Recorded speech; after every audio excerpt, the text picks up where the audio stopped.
Youth publication के official YouTube channel में आप सभी का स्वागत है। हम लोग पढ़ रहे थे डीजल मैकेनिक। डीजल मैकेनिक में हम लोग इंट्रोडक्शन ऑफ इंजन का जो चैप्टर था उसे हम लोग कंप्लीट कर चुके हैं। फिर उसके बाद हम लोग कल से जो क्लास स्टार्ट किए हैं वो है हम लोग का diesel engine and it's component, यानी डीजल इंजन और उसके अवयव के बारे में हम लोग आज से मतलब कल वाले क्लास स्टार्ट किए थे। आज उसका हम लोग सेकेंड लेक्चर जो है उसे कंटिन्यू करेंगे। तो चलिए आज की वीडियो को स्टार्ट करते हैं हम।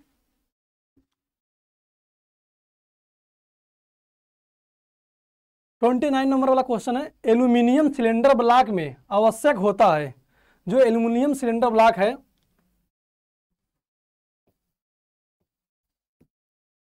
जो एल्यूमिनियम सिलेंडर ब्लॉक है, इसमें क्या आवश्यकता होता है? इसमें जो होता है ढलवा लोहा लाइनर लगा होता है।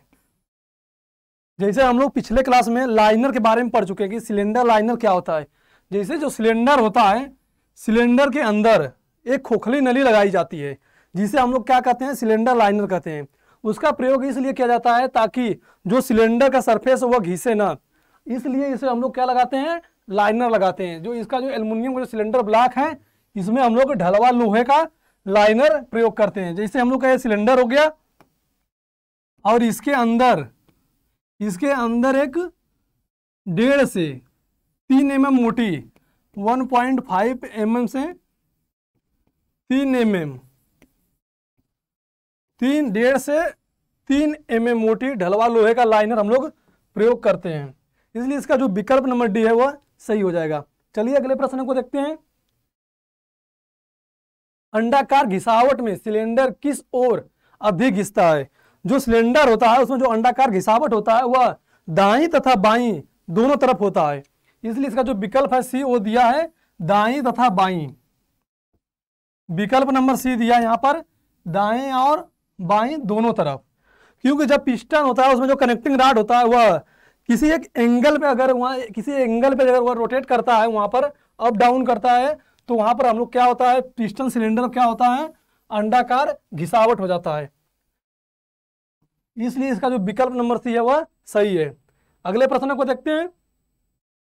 सिलेंडर की दीवारों व पिस्टन के बीच कुछ दूरी रखी जाती है, इसका कारण है जो हम लोग का सिलेंडर होता है और पिस्टन होता है। सिलेंडर में पिस्टन जो इंसर्ट रहता है उसमें हम लोग उसके बीच कुछ गैप रखते हैं, क्योंकि जब हम लोग वहाँ फ्यूल का जब वहाँ प्रज्वलन होता है, जब सिलेंडर में फ्यूल का प्रज्वलन होता है,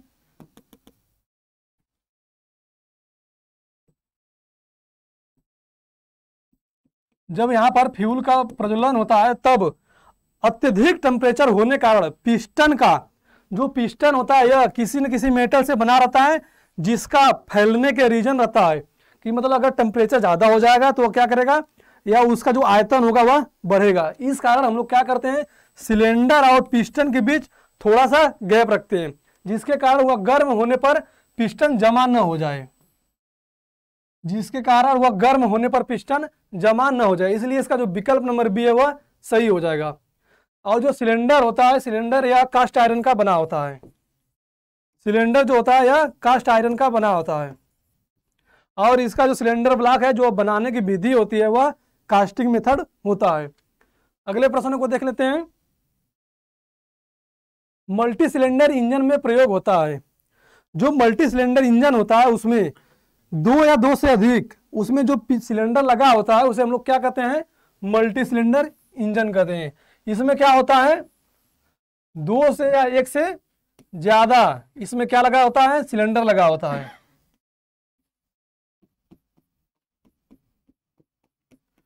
इसको हम लोग क्या कहते हैं, मल्टी सिलेंडर इंजन कहते हैं। इसे हम लोग क्या कहते हैं, मल्टी सिलेंडर इंजन कहते हैं। इसलिए जो यहाँ पर विकल्प दिया है 1 से अधिक सिलेंडर, यानी मल्टी सिलेंडर इंजन होता है 1 से अधिक सिलेंडर को कहते हैं, और एक सिलेंडर इंजन में सिर्फ 1 सिलेंडर होता है। चलिए इसका अगला नंबर क्वेश्चन देख लेते हैं। मल्टी सिलेंडर कंप्रेशन में पिस्टनों की संख्या होती है।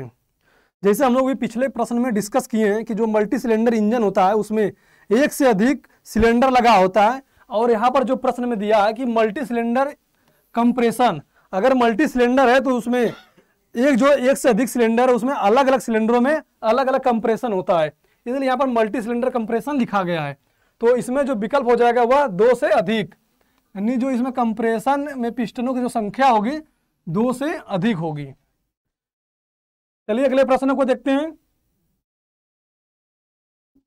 एक मल्टी सिलेंडर इंजन में निम्नलिखित में से कौन सी व्यवस्था अधिक सरल समझी जाती है। यहां पर हम लोग इसे फिगर द्वारा समझने की कोशिश करते हैं। पहले यहां पर जो दे रखा है, यहां पर क्या आया, यहां पर यह है मल्टी सिलेंडर इंजन है। मल्टी सिलेंडर इंजन में हम लोग जो इन लाइनर व्यवस्था होती है उसमें हम लोग एक लाइन में एक से अधिक सिलेंडरों की संख्या हम लोग व्यवस्थित करते हैं। जैसे यहां पर देख सकते हैं आप लोग, नंबर 1 सिलेंडर, 2 3 4 5 6, यानी 6 सिलेंडर इंजन यहाँ है। इसमें देख रहे हैं एक लाइन में लगा होना, यानी एक लाइन में सिलेंडर को व्यवस्थित करना आसान होता है, बजाय 20 इंजन और हॉरिजॉन्टल अपोस्टिंग टाइप इंजन और रेडियल इंजन। जो रेडियल इंजन होता है इसमें जो सिलेंडर को जो व्यवस्थित करने का तरीका होता है वह रेडियली रूप होता है। इसलिए जो इसका विकल्प नंबर ए हो जाएगा, सही हो जाएगा, सिलेंडर इन लाइन इंजन। और जब सिलेंडर इन लाइन इंजन की जो व्यवस्था हम लोग करते हैं सिलेंडर की, तो इसमें देखते हैं कि अदर टाइप के जो इंजन होते हैं उनकी तुलना में सिलेंडर इन लाइन इंजन की जो क्रैंक शाफ्ट होती है, इसमें जो क्रैंक शाफ्ट होती है यह सबसे लंबी होती है। ये भी प्रश्न बनता है कभी कभी एग्जाम में कि किस टाइप के इंजन में जो क्रैंक शाफ्ट की लंबाई होती है, वह सबसे अधिक होती है। तो किसमें होती है, इन लाइन सिलेंडर वाले में होती है। इसलिए इसका जो विकल्प नंबर है सही है कि मल्टी सिलेंडर इंजन में जो व्यवस्था करने की जो सरल समझी जाती है वह सिलेंडर इन लाइन है। चलिए अगले प्रश्न को देख लेते हैं। 8 से 16 सिलेंडरों वाले इंजन के लिए किस प्रकार की सिलेंडर व्यवस्था सही मानी जाती है। जो 8 से 16 सिलेंडर जो इंजन होता है वह ज्यादातर रेलवे में ही प्रयोग किया जाता है। रेलवे के जो इंजन होता है उसमें हम लोग 8 से 16 सिलेंडरों का प्रयोग करते हैं। और जो यहाँ पर देखेंगे हम लोग जो सिलेंडर इन लाइन होता है, इसमें जो अदर टाइप के जो इंजन सिलेंडर होते हैं, जो अदर टाइप के होते हैं, उसमें इसकी जो क्रैंक शाफ्ट की लंबाई होती है यह सबसे अधिक होती है। और इसमें जो 8 से 16 सिलेंडर होता है यह भी इंजन में लगा होता है।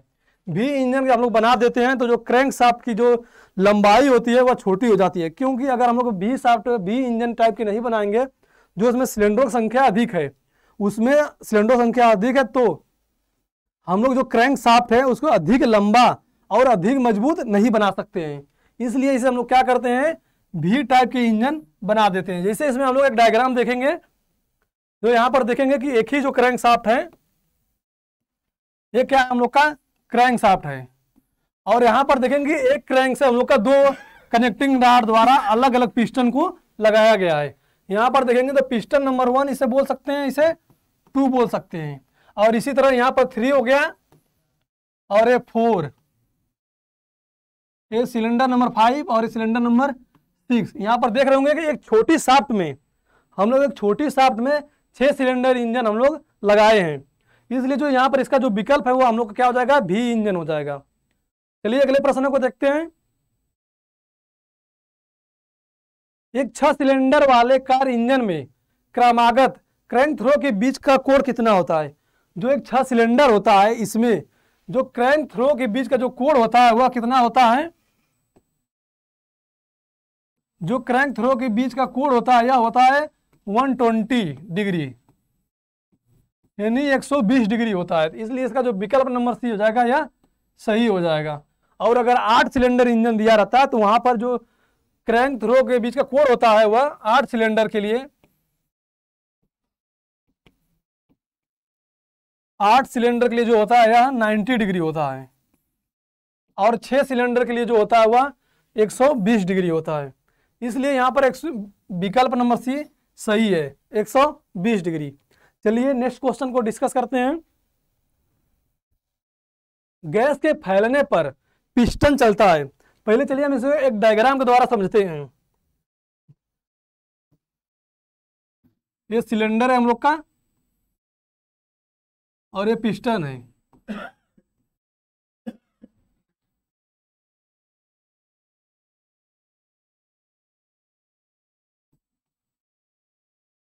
जब हम लोग का जब जो उसमें जो फ्यूल रहता है या एयर जो रहता है जब हम लोग कंप्रेस करते हैं तो वो हम लोग उस टाइम पे जो आखिरी स्थिति होती है वह होती है टीडीसी की। और जब वो फैलता है या जब वो फैलता है, जब गैस फैलती है, जब नीचे की तरफ फैलती है तो यह हम लोग की स्थिति कहाँ पर आती है, यह बीडीसी हो जाती है, यानी TDC top dead centre, TDC top dead centre, और बीडीसी होता है बॉटम डेड सेंटर।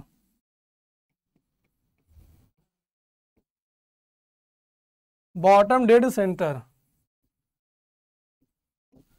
और जो टीडीसी और बीडीसी की जो बीच की दूरी होती है वो क्या हम लोग कहलाता है, स्ट्रोक लेंथ कहलाता है।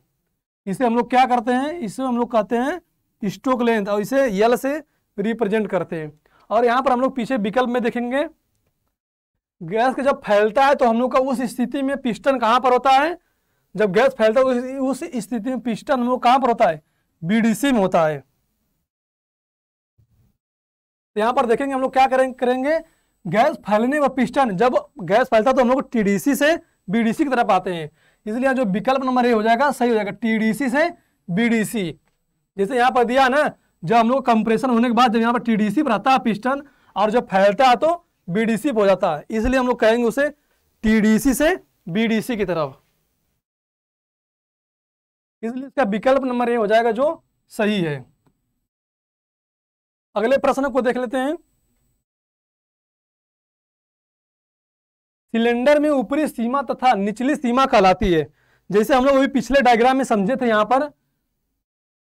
पर देखते हैं, यहाँ जो पिस्टन जो सिलेंडर की ऊपरी जो सीमा है वो हम लोग क्या करते हैं, उसे टीडीसी कहते हैं। यानी पिस्टन और सिलेंडर जो होता है, जब सिलेंडर हम लोग का टॉप पे होता है उसे हम लोग क्या बोलते हैं, टीडीसी बोलते हैं, या उसे हम लोग अदर लैंग्वेज में कहें तो वह सिलेंडर में टॉप पोजीशन पे होता है पिस्टन उस अवस्था में। और जब वह निचली अवस्था में होता है या सबसे बॉटम में होता है तो उस समय जो पिस्टन का सिलेंडर जो पिस्टन होता है वह बीडीसी पे होता है। इसलिए यहाँ पर जो विकल्प दे रखा है, ऊपरी सीमा तथा निचली सीमा कहलाती है, वह क्या कहलाती है, ऊपरी सीमा टीडीसी और निचली सीमा बीडीसी, यानी टीडीसी तथा बीडीसी। ऊपरी सीमा पर जब होती है तो उसे हम लोग क्या कहते हैं, टीडीसी कहते हैं, और जब निचली सीमा पर होती है तो उसे हम लोग क्या कहते हैं, बीडीसी कहते हैं। तो चलिए अगले प्रश्न को देखते हैं। उष्मा इंजन वह इंजन है जिसमें डैश व ताप द्वारा गैसों को फैलाकर प्राप्त की जाती है। उष्मा इंजन वह है जिसमें दाब व ताप द्वारा गैसों को फैलाकर प्राप्त की जाती है। तो इसमें जो दाब हो जाएगा विकल्प नंबर सी जो है सही दिया है कि उष्मा इंजन वह इंजन है जिसमें दाब व ताप के द्वारा गैसों को फैलाकर प्राप्त की जाती है। चलिए अगले प्रश्न को देखते हैं। 8 सिलेंडर इनलाइन इंजन के लिए थ्रो कितने डिग्री पर फिट की जाती है।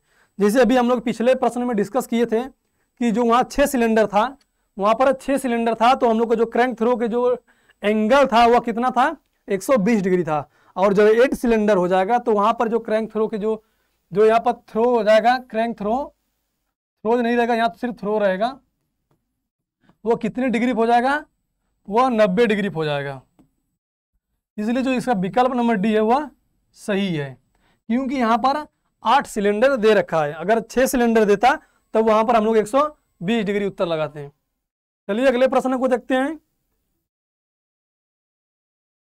किस प्रकार के कंबस्टन चैम्बर में कॉनकेव हेड पिस्टन का प्रयोग होता है। यहाँ पर हम लोग पहले देखते हैं कुछ इसका जो है इंपॉर्टेंट पॉइंट है, कंबस्टन चैम्बर का पहले प्रकार देख लेते हैं कि कंबस्टन चैम्बर कितने प्रकार के होते हैं जो अधिकतर हम लोग प्रयोग करते हैं। तो यहाँ पर हम लोग देखेंगे जो 5 प्रकार दे रखे हैं। पहला है सॉलिड इंजेक्शन, और जो सेकेंड नंबर का है एयर सेल है, और जो तीसरा नंबर जो थर्ड पे दिया हुआ प्री इग्निशन चैम्बर, और 4th नंबर पे दिया है स्पिरल चैम्बर, और 5 नंबर पे दिया है सेंटर स्पीयर चैम्बर। और जो यहाँ पर प्रश्न में दिया है कि जो कॉनकेव हेड होता है हम लोग किस में प्रयोग करते हैं, सॉलिड इंजेक्शन वाले में। सॉलिड इंजेक्शन हम लोग क्या करते हैं, कॉनकेव हेड का यूज करते हैं। कॉनकेव हेड का हम लोग कहाँ प्रयोग करते हैं, सॉलिड इंजेक्शन में। और यहाँ पर विकल्प देखते हैं, यहाँ पर विकल्प नंबर ए हो हम लोग का सही हो जाएगा, सॉलिड इंजेक्शन। चलिए अगले प्रश्न को देखते हैं। एकल एक्टिंग सिलेंडर में पिस्टन का ब्रेकिंग सिस्टम का वापसी मूवमेंट डैश डैश डैश निर्भर करता है। जो हम लोग का एकल एक्टिंग सिलेंडर होता है या हम लोग का आईसी इंजन होता है, आईसी इंजन जो हम लोग का है, आईसी इंजन जो है हम लोग का क्या है, एकल एक्टिंग है। जो आईसी इंजन हम लोग क्या है, एकल एक्टिंग इंजन है। आईसी का जो पूर्ण रूप है इंटरनल कंबस्शन इंजन है। और आईसी इंजन में जो हम लोग फ्यूल का प्रयोग करते हैं, इसमें करते हैं डीजल का, पेट्रोल का और गैसोलीन का करते हैं। और अगर हम लोग यहाँ डबल एक्टिंग सिलेंडर की बात करें, अगर हम लोग यहाँ पर डबल एक्टिंग दिया रहता, डबल एक्टिंग सिलेंडर दिया रहता, अगर डबल एक्टिंग सिलेंडर दिया रहता तो यह एक्सटर्नल कंबस्शन इंजन में होता है, यानी ईसी इंजन में। ईसी इंजन में जो सिंगल एक्टिंग और डबल एक्टिंग दोनों प्रकार का हम लोग सिलेंडर प्रयोग करते हैं। जो ईसी इंजन होता है, एक्सटर्नल कंबस्शन इंजन होता है, इसमें हम लोग डबल एक्टिंग और सिंगल एक्टिंग दोनों प्रकार के हम लोग क्या करते हैं, सिलेंडर का प्रयोग करते हैं। और यहाँ पर एकल सिलेंडर में पिस्टन का ब्रेकिंग सिस्टम होता है वह बाह्य बल या स्प्रिंग के द्वारा, बाह्य बल या स्प्रिंग के द्वारा पर निर्भर करता है। इसलिए इसका विकल्प नंबर ए है वह सही हो जाएगा। और जो ईसी इंजन होता है, एक्सटर्नल कंबस्शन इंजन होता है, इसमें फ्यूल का जो दहन होता है वह सिलेंडर के बाहर होता है। और जो आईसी इंजन होता है, इसमें जो होता है फ्यूल का दहन होता है, जो प्रज्वलन होता है वह सिलेंडर के अंदर होता है। इसलिए जो इसका विकल्प नंबर ए है वह सही हो जाएगा। चलिए अगले प्रश्न को देखते हैं। कास्ट स्टील पिस्टन के एलॉय में कौन सी मिश्र धातु होती है? तो इसमें किसका प्रयोग करते हैं हम लोग? जो कास्ट स्टील पिस्टन है इसमें हम लोग कापर का प्रयोग करते हैं।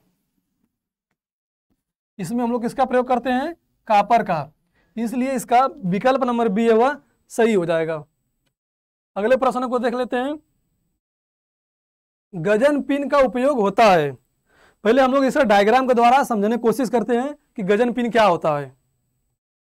यहां पर हम लोग दिया है, यहां पर हम लोग एक पिस्टन और कनेक्ट, या पिस्टन है या क्या हम लोग का कनेक्टिंग रॉड है, या क्या हम लोग का है कनेक्टिंग रॉड है। और यहाँ पर जो है बिग इंड बियरिंग है, जहां पे हम लोग क्या करते हैं, क्रैंक को यहां से ऐड करते हैं। और जो गजन पिन होती है यह, इसे क्या बोलते हैं? गजन पिन बोलते हैं। इसे हम लोग क्या बोलते हैं? गजन पिन बोलते हैं। यह जो होती है पिस्टन को कनेक्टिंग रॉड द्वारा, पिस्टन को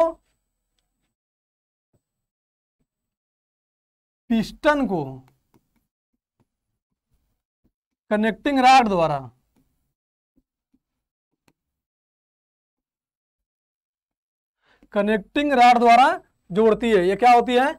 गजन पिन होती है। और यहाँ पर जो है इसे क्या बोलते हैं? जहां गजन पिन लगती है उसे हम लोग जो कनेक्टिंग रॉड का स्मॉल एंड बोलते हैं। इसे हम लोग क्या बोलते हैं? यह कनेक्टिंग रॉड का क्या है? यह हम लोग का कनेक्टिंग रॉड का क्या है? स्मॉल एंड है। जो यहाँ पर हम लोग का है, यह कनेक्टिंग रॉड का स्मॉल एंड है और यह कनेक्टिंग रॉड का बिग एंड है। यह कनेक्टिंग रॉड का बिग एंड है और यह कनेक्टिंग रॉड का स्मॉल एंड है। या कभी कभी प्रश्न ऐसे बोलता है कि पिस्टन और जो कनेक्टिंग रॉड के स्मॉल एंड को जोड़ने के लिए किस पिन का प्रयोग किया जाता है? तो किस पिन का प्रयोग किया जाता है? वह है गजन पिन है। और यहाँ पर विकल्प देख लेते हैं। इसका जो सही विकल्प है, पिस्टन और कनेक्टिंग रॉड को जोड़ने के लिए, पिस्टन और कनेक्टिंग रॉड को जोड़ने के लिए किसका प्रयोग किया जाता है? गजन पिन का प्रयोग किया जाता है। और पिस्टन और कनेक्टिंग, यह तो विकल्प नंबर सी सही हो जाएगा। और जो यहाँ पर लिखा है कनेक्टिंग रॉड और क्रैंक शाफ्ट, यहाँ पर कनेक्टिंग रॉड, यहाँ पर देखते हैं कनेक्टिंग रॉड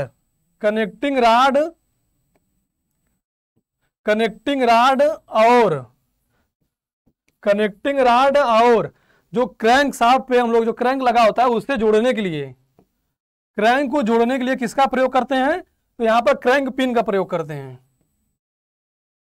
यहाँ पर क्या हम लोग प्रयोग करते हैं? क्रैंक पिन का प्रयोग करते हैं। और यहाँ पर विकल्प नंबर सी है जो सही है कि पिस्टन और कनेक्टिंग रॉड को जोड़ने के लिए गजन पिन का प्रयोग किया जाता है। तो चलिए अगले प्रश्न को देखते हैं।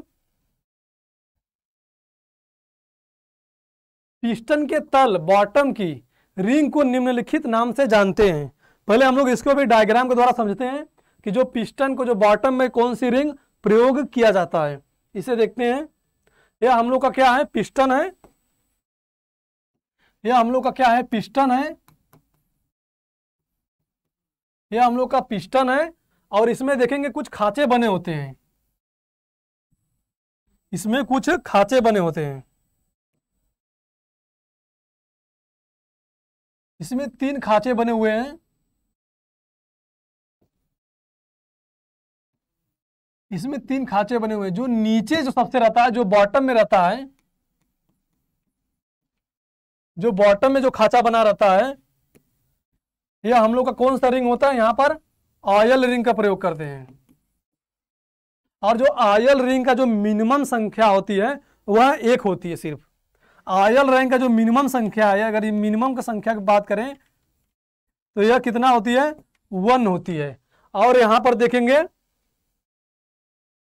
और जो यहाँ पर देखेंगे जो यह है, यह हम लोग का क्या है? ऊपर जो है कंप्रेशन रिंग लगी होती है। ऊपर जो टॉप पे जो, अगर हम लोग पिस्टन के टॉप पे जो खांचा बना है, अगर इसकी बात करें तो यहाँ आप लोग क्या लगता है? कंप्रेशन रिंग का ही प्रयोग करते हैं। और जो कंप्रेशन रिंग की जो मिनिमम संख्या की अगर बात करें तो यहाँ मिनिमम संख्या कितनी होती है? इसकी 2 होती है। यानी पिस्टन पे 3 खांचे बने होते हैं, जिसमें जो नीचे का जो खांचा रहता है उसमें हम लोग क्या करते हैं? ऑयल रिंग का प्रयोग करते हैं, जिनकी संख्या मिनिमम 1 होती है। और जो उसके बाद जो ऊपर के जो 2 खांचे बने होते हैं उसमें हम लोग कंप्रेशन रिंग का प्रयोग करते हैं, जिसकी मिनिमम संख्या होती है 2 होता है। और यहाँ पर देख रहे होंगे, यहाँ पर दिया है कंप्रेशन रिंग है जो ऊपर की तरफ लगी होती है, और जो ऑयल रिंग है या नीचे की तरफ लगी होती है। इसकी संख्या मिनिमम कितना होता है? 1 होता है। और कंप्रेशन रिंग की जो मिनिमम संख्या कितनी होती है? 2 होती है। चलिए अगले प्रश्न को पहले यहाँ पर इसका विकल्प देख लेते हैं कि जो इसके जब बॉटम में पूछा है तो बॉटम में यहाँ पर कौन सी रिंग लगी है? बॉटम में कौन सी रिंग लगी है? हम लोग का ऑयल रिंग लगी है। इसलिए जो यहाँ पर विकल्प क्या हो जाएगा हम लोग का? सही ए हो जाएगा, ऑयल रिंग। और अगर कंप्रेसर रिंग की बात करते हैं तो हम लोग कहाँ लगी रहती है? यह पिस्टन के टॉप पे लगी रहती है। पिस्टन के कहाँ लगी रहती है? टॉप पे लगी रहती है। और इसकी मिनिमम संख्या 2 होती है और इसकी मिनिमम संख्या 1 होती है। चलिए अगले प्रश्न को देखते हैं।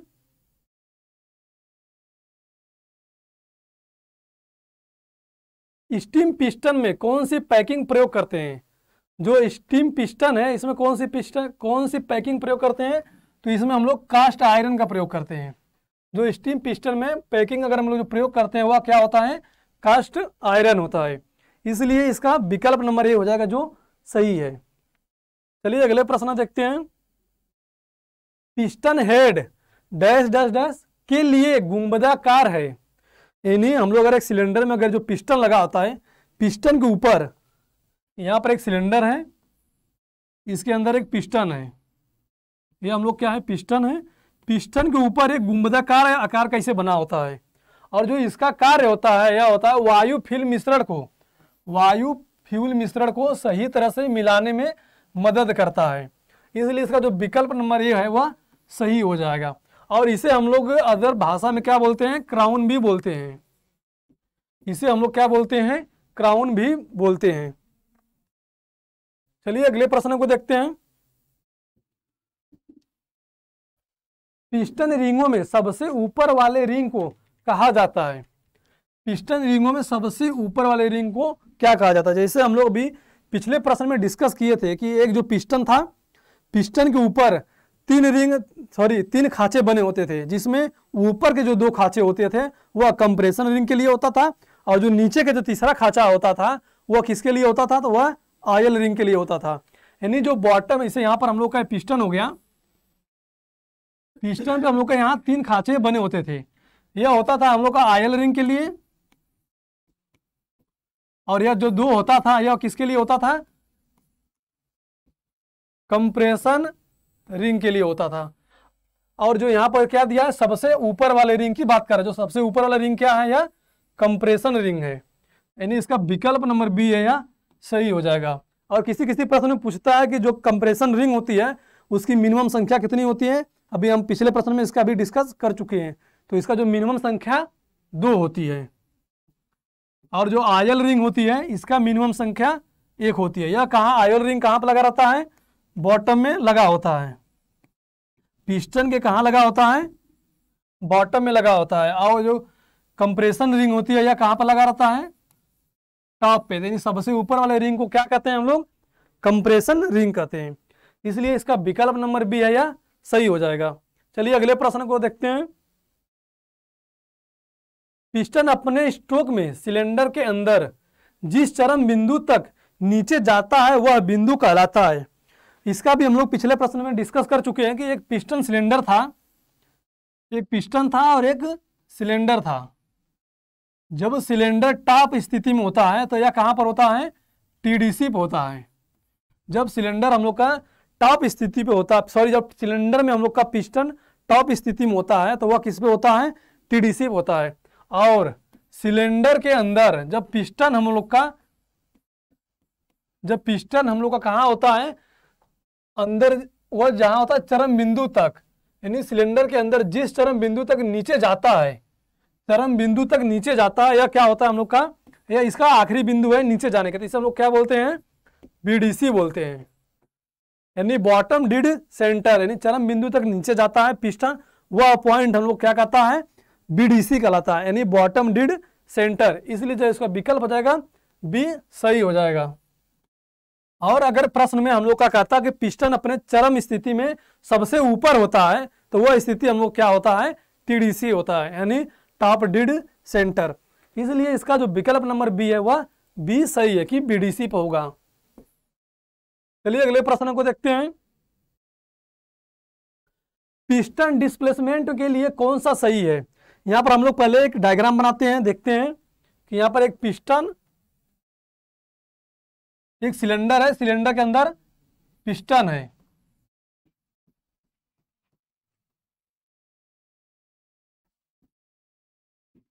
जैसे हम लोग पिछले प्रश्न में बात किए थे, यह स्थिति हम लोग को क्या कहलाती है? टीडीसी कहलाती है। और यह स्थिति हम लोग क्या कहलाती है? बीडीसी कहलाती है। जब हम लोग का टीडीसी से बीडीसी जब पिस्टन आता है, जब टीडीसी से बीडीसी की तरफ पिस्टन आता है तो जो वह टीडीसी से बीडीसी जब आता है, जो इसका डिस्प्लेसमेंट होता है, जो इसका डिस्प्लेसमेंट होता है, यही हम लोग का होता है। डिस्प्लेसमेंट कितना होता है? वह स्ट्रोक लेंथ के बराबर होता है। यह स्ट्रोक लेंथ के बराबर होता है। और टीडीसी से बीडीसी के बीच की जो दूरी होती है और उसमें जो हम लोग का इसका आयतन होता है, इसका जो आयतन होता है यह हम लोग का स्वेप्ट वॉल्यूम कहलाता है, या इसे हम लोग क्या कहते हैं?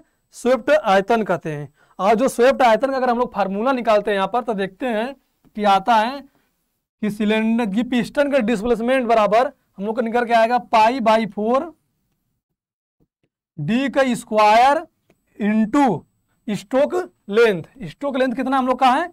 यल है। यहाँ पर देखेंगे जो स्वेप्ट वॉल्यूम का जो मान निकल के आएगा, क्या आएगा? π/4 डी का स्क्वायर इंटू यल। और यहाँ पर हम लोग देखेंगे जो डी है, या जो डी दिया है यह क्या है? बोर का डाया है। जो डी क्या हम लोग का? यह डी का यहाँ पर हम लोग का है बोर का डाया है। यह क्या हम लोग का है? बोर का डाया है। चलिए पिछले यहाँ प्रश्न में देखते हैं कि विकल्प में दिया क्या है। यहाँ पर डिस्प्लेसमेंट कैसे हम लोग का निकल के आया था फार्मूला कि swept volume equal to π/4 into जो बोर का डाया था उसका स्क्वायर मल्टीप्लाई स्ट्रोक लेंथ, यानी टीडीसी से जो बीडीसी के बीच के जो स्ट्रोक लेंथ होता है उसे हम लोग क्या कहते हैं? यल से रिप्रेजेंट करते हैं। तो यहाँ पर यह क्या है? हम लोग का स्ट्रोक लेंथ है। इसलिए यहाँ जो विकल्प नंबर हम लोग मिलाते हैं कौन सा सही है? π/4 डी का स्क्वायर इंटू यल, यानी विकल्प नंबर ए ही में दिया है। इसलिए इसका विकल्प नंबर ए है वह सही हो जाएगा कि पिस्टन डिस्प्लेसमेंट में कितने जो होता है आयतन होता है वह π/4 इंटू डी के स्क्वायर इंटू यल। यल जो है हम लोग का क्या है, स्टोक लेंथ है, और डी क्या है हम लोग का, बोर डाया है सिलेंडर का। चलिए अगले प्रश्न को देखते हैं। पिस्टन के टीडीसी पर पहुंचने के बाद पिस्टन के ऊपर बचे स्थान के आयतन को कहते हैं। जैसे हम लोग एक स्थिति यहां पर बनाते हैं कि जब एक हम लोग का पिस्टन मान लेते हैं कि सिलेंडर में पिस्टन हम लोग का कहां होता है, बीडीसी पर होता है, या कहां पर होता है, बीडीसी पर होता है। और एक स्थिति में हम लोग कहां होता है, सिलेंडर कहां पर होता है, सिलेंडर के अंदर पिस्टन टीडीसी पर होता है। यहां क्या होता है हम लोग का, टीडीसी हो गया, और ये स्थिति क्या हम लोग का है, बीडीसी हो गया। जब वह टीडीसी पर पहुंचता है, यानी जब यहां पर हम लोग का, यहां पर जब पिस्टन पहुंचता है, जब पिस्टन हम लोग कहां होता है, टॉप पर होता है, यानी top dead centre, top dead जब सेंटर पे होता है, उस समय उसके ऊपर बचे स्थान को, यानी उस समय उसके ऊपर बचे स्थान को, इस स्थान को क्या हम लोग बोलते हैं, क्लियरेंस वॉल्यूम बोलते हैं। यानी इसे हम लोग क्या बोलते हैं, क्लियरेंस आयतन क्लियरेंस आयतन उसे हम लोग क्या करते हैं, बोलते हैं। जब वह पिस्टन बीडीसी से टीडीसी पर पहुंचता है और टीडीसी से ऊपर जो बचे हुए स्थान होते हैं उसे हम लोग क्या बोलते हैं, स्वेप्ट वॉल्यूम बोलते हैं। इसलिए इसका जो विकल्प नंबर ए है वह, इसे हम लोग क्या बोलते हैं, क्लियरेंस वॉल्यूम बोलते हैं। इसका जो सही आंसर है वह बी हो जाएगा, क्लियरेंस वॉल्यूम। और जो स्वेप्ट वॉल्यूम होता है, यह जो स्वेप्ट वॉल्यूम होता है, यह जब बीडीसी से टीडीसी पर पहुंचता है, यानी बीडीसी से जब टीडीसी पर पहुंचता है पिस्टन, उस समय उसके बीच के जो आयतन होता है उसे हम लोग क्या बोलते हैं, स्वेप्ट वॉल्यूम बोलते हैं। और जो यहां पर पूछा है टीडीसी पर पहुंचने के बाद, इसलिए इसका विकल्प नंबर बी सही हो जाएगा, क्लियरेंस वॉल्यूम। चलिए अगले प्रश्न को देखते हैं। पिस्टन के टीडीसी से बीडीसी के बीच चूसित गैस का आयतन कहलाता है। जैसे अभी हम लोग पिछले प्रश्न में डिस्कस किए थे कि टीडीसी से बीडीसी के जो बीच का चूसित आयतन होता है, इसे हम लोग क्या बोलते थे, स्वेप्ट वॉल्यूम बोलते थे। इसे हम लोग क्या बोलते थे, स्वेप्ट वॉल्यूम बोलते थे, या इसे हम लोग क्या कह सकते हैं, स्वेप्ट वॉल्यूम। यानी टीडीसी से बीडीसी के बीच का जो आयतन होता है, अगर हम लोग इसे डायग्राम के बाद देखें तो यहाँ टीडीसी से मान लेते हैं और इसे हम लोग क्या बोल देते हैं, बीडीसी। तो इसके बीच का जो आयतन होता है यही हम लोग क्या होता है, स्वेप्ट वॉल्यूम होता है, जब हम लोग का पिस्टन बीडीसी पर होता है। तो इसलिए इसका विकल्प नंबर ए सही है। चलिए अगले प्रश्न को डिस्कस करते हैं। पिस्टन का व्यास सिलेंडर के व्यास से होता है। जो पिस्टन होता है और सिलेंडर होता है, जो पिस्टन का व्यास सिलेंडर के व्यास से कम रखा जाता है। और इसको कम क्यों रखा जाता है, क्योंकि सिलेंडर के अंदर जब ईंधन का प्रज्वलन होता है उस समय जो टेम्परेचर होता है वह बहुत ज़्यादा होता है, इसलिए पिस्टन का जो व्यास है या पिस्टन का जो व्यास है उसे कम इसलिए रखते हैं क्योंकि अधिक टेम्परेचर होने कारण जो यह होता है, इसका आयतन जो यहाँ पिस्टन होता है, पिस्टन का आयतन जो होता है क्या होता है, बढ़ता है। पिस्टन का आयतन जो है बढ़ता है, या उसे कहेंगे जिस मेटल का बना होता है वह फैलता है अधिक टेम्परेचर होने कारण। इसलिए इसका कम रखा जाता है कि ताकि जो पिस्टन है वह सिलेंडर में फंस न जाए, इसलिए इसे हम लोग क्या करते हैं, कम रखते हैं। इसका विकल्प नंबर बी सही है। चलिए अगले प्रश्न को देखते हैं। आज के लिए बस इतना ही। Thank you so much. जय हिंद।